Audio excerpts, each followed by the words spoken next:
Hi, everybody, and this is the 3 p.m. webinar for today. My guest, as it's my show, right? It's not really my show.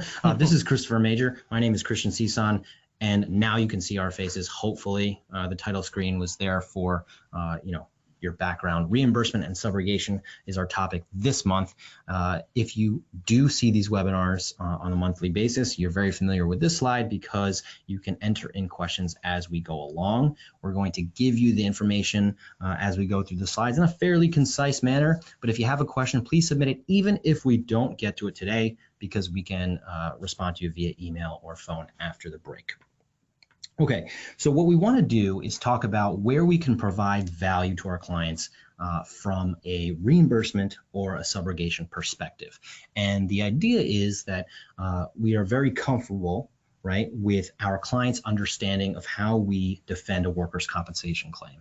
But the idea that there could be something more to do, right, that could provide greater value in the end, and really looking at it at a claim as a bottom line, P&L statement, right? What can we do, or what do we tell clients we do to get there? So we're referring to the concept of risk transfer, which there was a podcast on that, I believe, last month, the third Fridays. But what we're looking for at the outset of the workers' comp claim is if there's a third party that could be responsible, and that's what we mean by tortfeasor, someone else that may have caused the claimant's work injuries. And this could be a slip and fall, a motor vehicle accident, whatever the case may be, somebody else that's responsible other than the claimant, like lifting a box and straining his back. So we would look to see first if the claimant filed a lawsuit against someone. This would be in one of the civil courts in New York, typically Supreme Court in one of the counties. And what we would be assessing is whether the injuries are the result of somebody else's negligence. Right. And the idea that provides value to clients is really measured in different ways, right? So let's talk about reimbursement and differentiate from subrogation here. What would you say is your typical reimbursement issue involving a civil claim from a third-party perspective versus workers' compensation? So reimbursement is by and large the one that everyone's the most familiar with, right? It's we pay indemnity and medical in the workers' compensation claim. The claimant has a third-party action. They go to settle it. We get back approximately 2/3 of what we've paid in indemnity and medical. Pretty straightforward. Claimant gets a settlement. We have a lien. We get reimbursed. Subrogation is the right to actually prosecute the claim as the workers' compensation carrier, as subrogee of the claimant. So we step into the claimant's shoes and we file the complaint as the workers' comp carrier in civil court. Now, Section 29, as some of you may be familiar, not every workers' comp subrogation statute is self-executing. So fortunately, Section 29 is. There's really no need to perfect your rights like there would be in Section 40 or even with Connecticut's subrogation statute. So that's a fortunate aspect, but I would caution against getting too passive with just assuming that Section 29's self-executing nature is going to cover your interests. So when you say getting too passive, right? What are some examples of things that we can do to avoid that, in using a civil team here at LOIS? So there's more to pursuing reimbursement than just sitting back and monitoring. I think the trap that a lot of people fall into is there's a third-party case going on and it's its own animal and the snowball's rolling downhill. And when the snowball hits the bottom of the hill, wherever the dust settles, that's what we're dealing with. And our position here is that's not the case at all. There's actions and measures that can be taken, such as continually apprising all parties of our lien, taking an active role in settlement negotiations, appearing at conferences, mediations, arbitrations, monitoring the third-party discovery so we can get a meaningful forecast of when this case is reaching settlement, evaluating liability. Maybe there's a motion to dismiss pending. Maybe that affects our right to reimbursement. There are ways of keeping tabs on the third-party civil action and participating in not necessarily the prosecution, but the litigation, such that you're doing more than sitting back and waiting for the money to roll in. It's a great winter metaphor, right? Waiting for the snowball to roll in. I think that's a great thing to remember. We talk about how we put parties on notice when we're involved, but we also have an opportunity to monitor the civil claim if we have subrogation or reimbursement opportunities before the snowball hits the bottom of the hill, right? So what kind of issues do we see when we get to monitor a civil claim through the use of public databases? So one of the most common requests that an adjuster will have is, has a complaint been filed? If so, where? And are you able to get a copy of it? And the answer to that question, now that New York has moved by and large to e-filing for commercial claims, is almost always yes. There's the New York State Courts electronic filing system, and then there's my personal favorite for a quick and easy search, e-courts. So this is their web civil supreme system. It's pretty user-friendly. You don't need to be an attorney to access it, and it's a pretty intuitive search. You know, last name, first name, you can sort it by date, you can sort it by jurisdiction, you can narrow down your search to find the action. And then nowadays, like say there's a motion to dismiss, like I referenced earlier, usually discovery will be attached as exhibits to those motions. And that's your chance to almost synthesize it with your workers' compensation claim and see, did the DEP transcripts line up? Is the claimant telling one thing to us in the workers' comp claim, saying something else to the GL defense attorney on the civil side? So it goes beyond just monitoring where the claim's at. Right, I think that's a very important point, right? Usually we think of them as so separate until a certain actionable point, but having one party help you on both sides actually creates the idea that you can use what is going on in the third party claim to really downgrade or really decrease the exposure on the workers' comp side. Does that make sense? Yes, and I think we even had a case very recently where there was no elbow fracture reported to our IME, but sure enough, it showed up in the claimant's civil deposition. So this is something to keep an eye out for. And while you're pursuing reimbursement, there's also a chance to possibly minimize your exposure or maybe even raise fraud on the workers' compensation end. Okay, so that's a little bit of background on reimbursement. But we all know that you want to know how much you're going to get back. And that's really going to be an answer tailored to a specific case that's usually before you. And a lot of what we depend on is the amount of the third party award in relation to the amount of monies we paid on the workers' comp claim. So let's imagine a scenario where the award is greater than the lien or the amounts paid on the workers' compensation claim. How much are we typically going to get back? So to the extent that this calculus can be ever easy, this is the easier version of it. If there's more in the third-party settlement than there is in our comp exposure, it's going to be the cost of litigation reduction per Kelly versus State Insurance Fund, which is attorney's fees, costs and disbursements expressed as a percentage of the total third-party recovery. And then that percentage is what comes off of our Section 29 reimbursement. So say attorney's fees and costs plus disbursements equals 35% of the total third-party civil settlement. We have a 65% reimbursement on what we've paid in indemnity and medical. And of course, if there's an outlay of net monies received by the claimant, how does that affect the comp carrier going forward? Section 29 applies both retroactively and in the future. So we have our reimbursement, which comes from the calculation we just described, and then there's the net amount that the claimant receives from the third-party settlement. So this is after the attorney's fees and costs and disbursements come out, after our reimbursement, after any other liens, Medicaid, whatever the case may be. There's a bottom line dollar figure, and this is why we always in a third-party settlement get a certified closing statement from the attorney. There's a bottom line statement of what the claimant got from the third party settlement.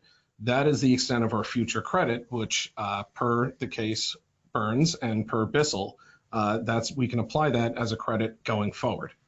Now the difference is obvious when the third party award or the third party settlement offer is less than what is paid in the comp claim. So how does that affect the amount recovered by the workers' comp adjuster in their claim?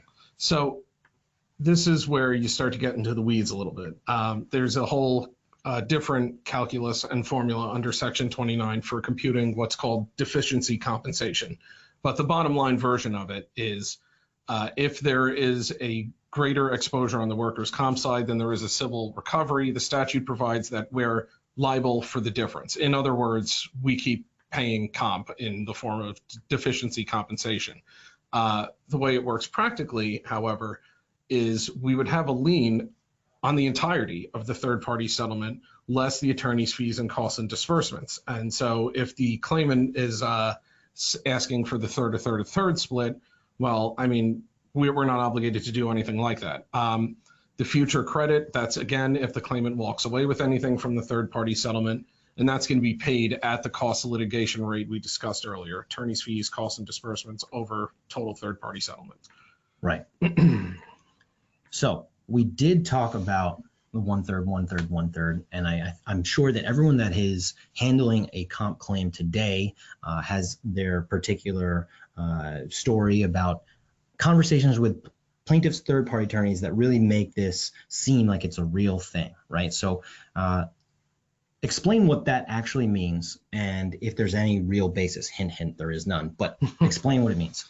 Yeah, so it seems like it's only fair, right? I mean, the attorney gets his 1/3 fee, the claimant gets 1/3 of the settlement, the carrier gets 1/3 of the settlement. Everybody gets the same amount. Everyone walks away happy.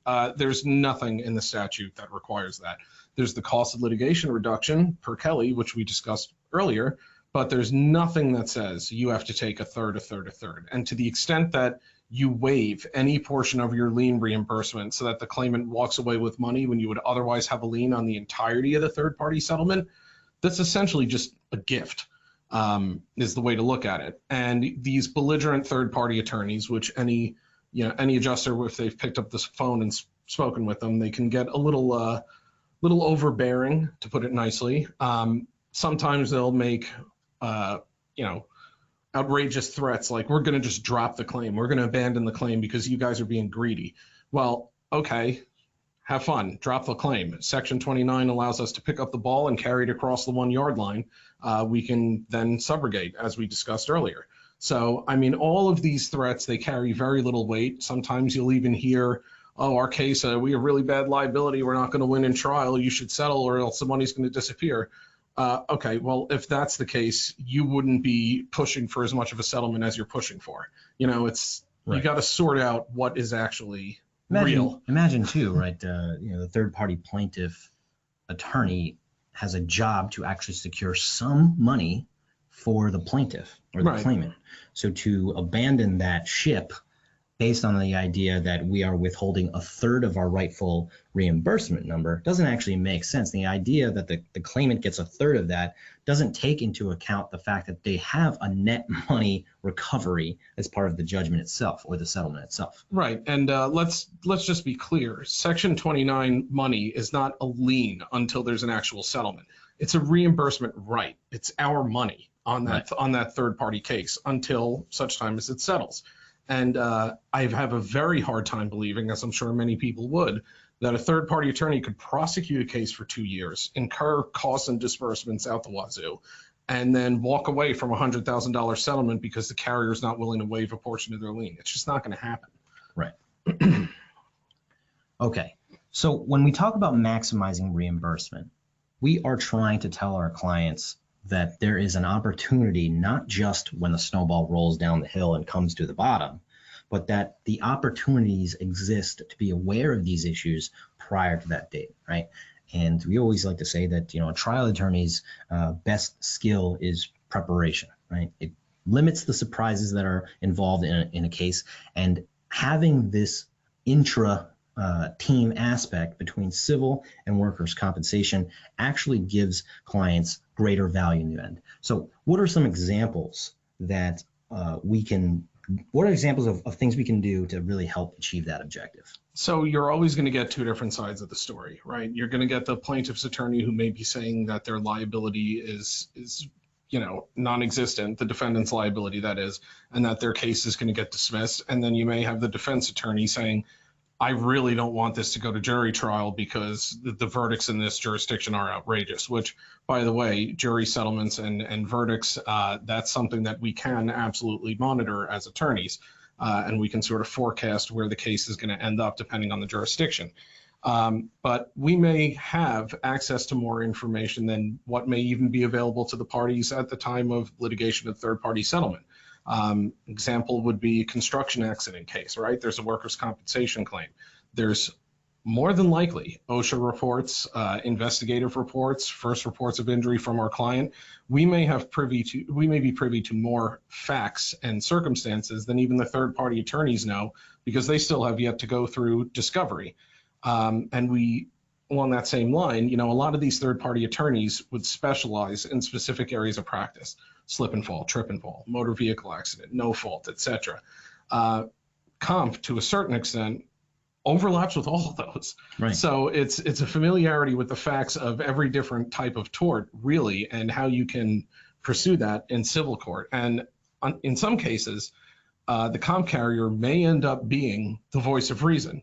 You have two sides that are unwilling to come to an agreement, and we can sort of step in, participate in mediation, maybe make some recommendations, maybe massage it a little bit, and push it toward a resolution. And this is what we were talking about, with less being passive, more participation, more control on the outcome. Yeah, I think that's a good point, because the idea is that all the work that we create with a workers' compensation adjuster on one file is now going to be pushed to either subrogation counsel, a subrogation department, or different third-party civil defense, right, that would then have to start from the beginning, right?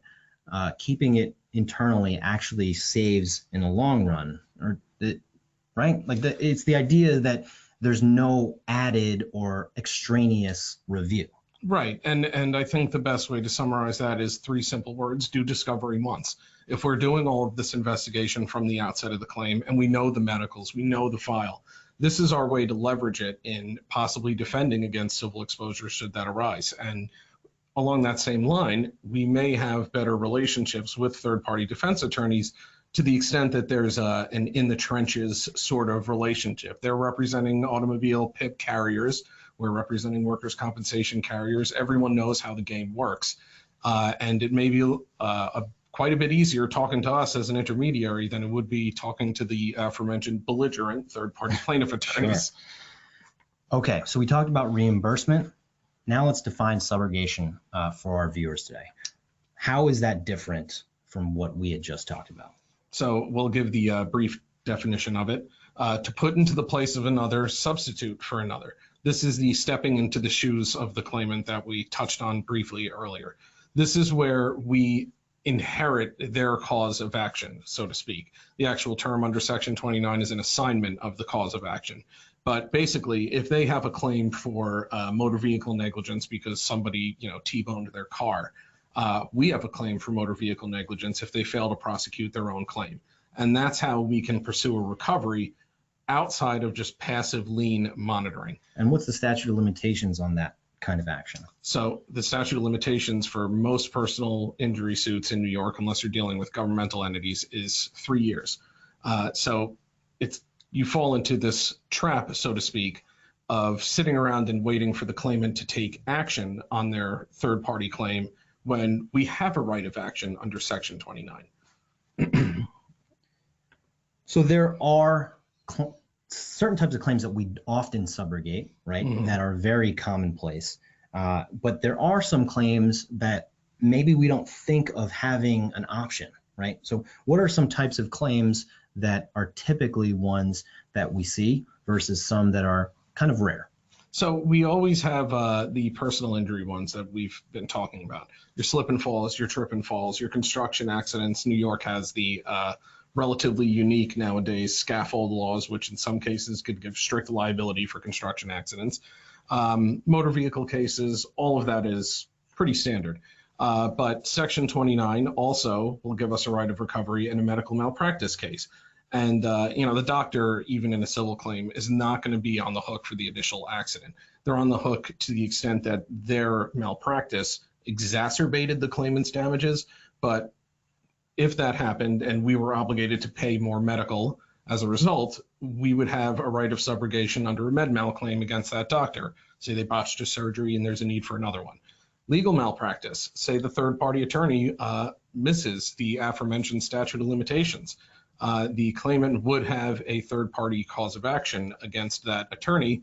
They may not want to do it. Maybe it's a friend of the family. Who knows? That's something we can prosecute and we can put a lien on. There are situations where some of the third-party defendants will seek contribution from the employer or the carrier. In other words, they're saying you're obligated to reimburse me a certain amount.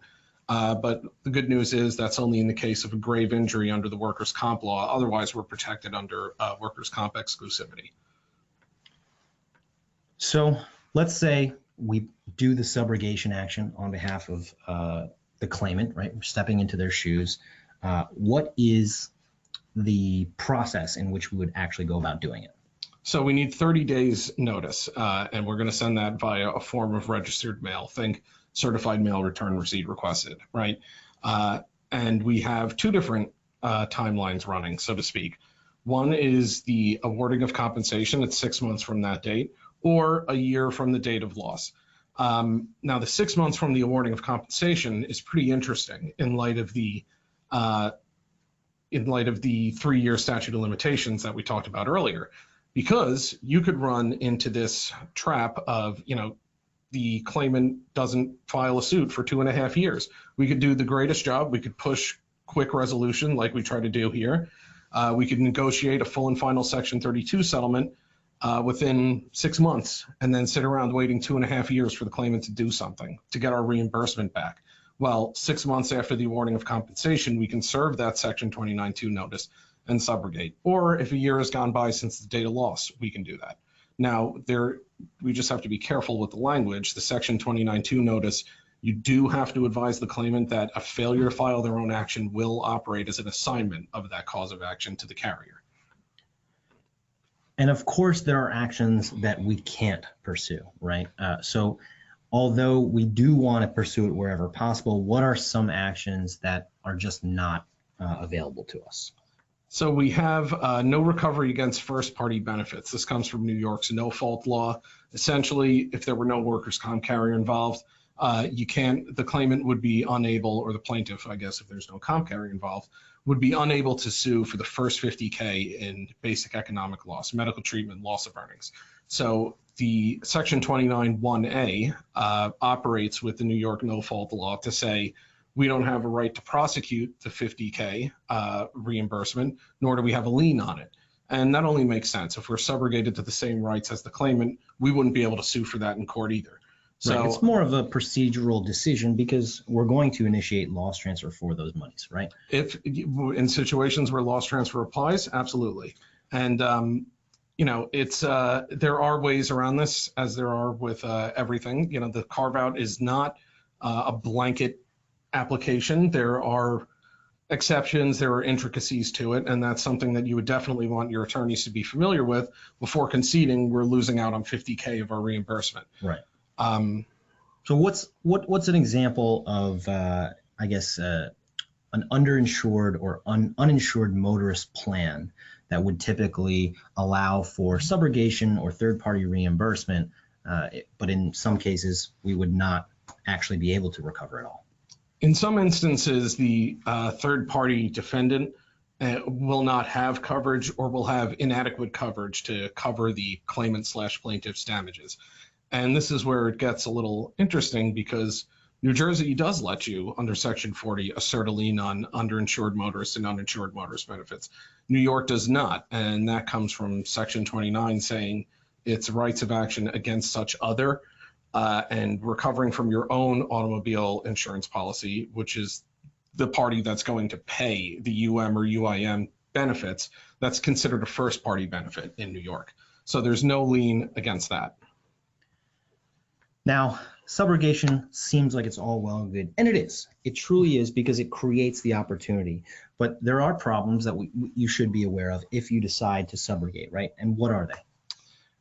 One of the things you're going to struggle with is if you have a claimant that didn't want to file their own suit, you're going to have a hard time getting that claimant to participate in you prosecuting a suit in their name. And believe it or not, it does happen. But a lot of times the third party defense carrier or their attorneys will want to depose the claimant. We have to produce them. I mean, we're subrogated to their causes of action, and they have a right to cross-examine the party bringing the claims against them. So, I mean, if a claimant refuses to participate in a deposition, that could be a basis for a motion to dismiss our subrogated claim. New York, with the claims against the municipal entity with the 50H hearings, we got to produce them. So it's even more difficult when you have an unrepresented claimant who lacks the sophistication or the wherewithal to recognize what exactly is going on here and sort out what they need to do and what they really don't need to do. So it can be difficult to get their cooperation. Right, but I think all in all, right, that it's more of a matter of pushing them to make a decision, right? Because it's still a successful subrogation action if it moves the claimant to file on his or her own, right? And this is why we push monitoring the moment that Section 29(2) notice becomes ripe. Because if nothing else, even if the claimant prosecutes it on their own, at least we lit a fire. You know, we're not sitting around waiting for the 3-year statute to go by before something happens. We're either pushing them to take action or we're taking the action ourselves. Okay, well, that does it for our substantive portion of the show today. We can still take questions, and we do have a couple that we're going to get to. So as we do that, just give us a second. Larry asks, if the claimant's attorney is slow to send the closing statement or just won't, do we have any recourse? What do you think is our first action, Chris, if a third-party plaintiff attorney does not want to provide a closing statement that would delineate the costs of litigation and the attorney fee to our attention? So ideally, this is not something you're getting after all is said and done. This is something you're getting before you grant your consent, because you want to grant your consent with all the facts on the table. They need our formal written consent in order to enter into this settlement, or else the claimant waives the right to future benefits. So if they don't want to tell us what their costs and disbursements are, and they don't want to tell us what their client's getting, then we don't have to consent, and they can go ahead and file the nunc-pro-tunc motion in court and seek to compel the settlement, but we'll oppose it. And chances are we're going to win because we have a right to know that information. If you've already run into the problem of having consented to the settlement and you're just sort of waiting for the closing statement as a matter of course and you're just not getting it, you could consider filing a motion in civil court to enforce the settlement agreement, you know, in a well-crafted consent letter. I know we always contain a statement saying, you know, upon completion of this action, you will provide a certified copy of the closing statement to our attention. That's an enforceable writing under New York civil practice law and rules for which we can file a motion to enforce the settlement agreement. So if we wanted to go that route, it's a little nuclear, but it's definitely something we could do. Well, think about it the other way too, right? If we are not allowed to receive the closing statement, then it actually incentivizes third-party plaintiffs' attorneys to beef up the cost of litigation if we don't have a recourse to actually verifying that. So you have to be able to verify that those costs actually make sense and allow for a maximum recovery that we would already be entitled to, right? Allowing the plaintiff's attorney to decrease that number without any kind of verification is not something you would want to do. Kim asks, New York claims adjusters can refer the file to your practice to file a third-party recovery on any complicated or involved third-party claim, correct? Adjusters don't have to monitor these claims alone where the claimant attorney has done his due diligence to file, particularly where there is a lot at stake, correct? Yes, obviously, there is going to be certain complicated claims where the third-party filings are going to be rapid and just against each other. You might have different defendants that come in with their own filings. You can refer that matter to us to do the aggressive monitoring that we do. I think one of the great things that that practice has resulted in is getting compensation and third-party in a mode where you can expect a settlement to come sooner rather than later. And giving yourself that opportunity starts getting you in that mode to prepare.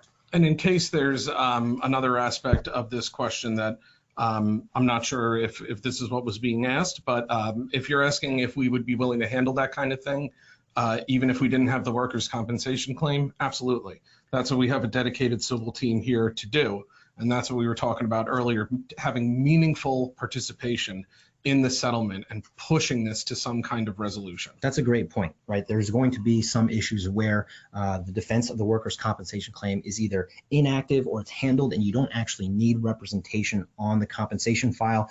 Our civil team is dedicated for that specific purpose as well, to allow for the facilitation of either a global settlement or consent to reimbursement. So if anybody has any future questions, you can email Christopher Major or myself. My name is Christian Cison. We're reminding you to defend from day one and to seek your own truth.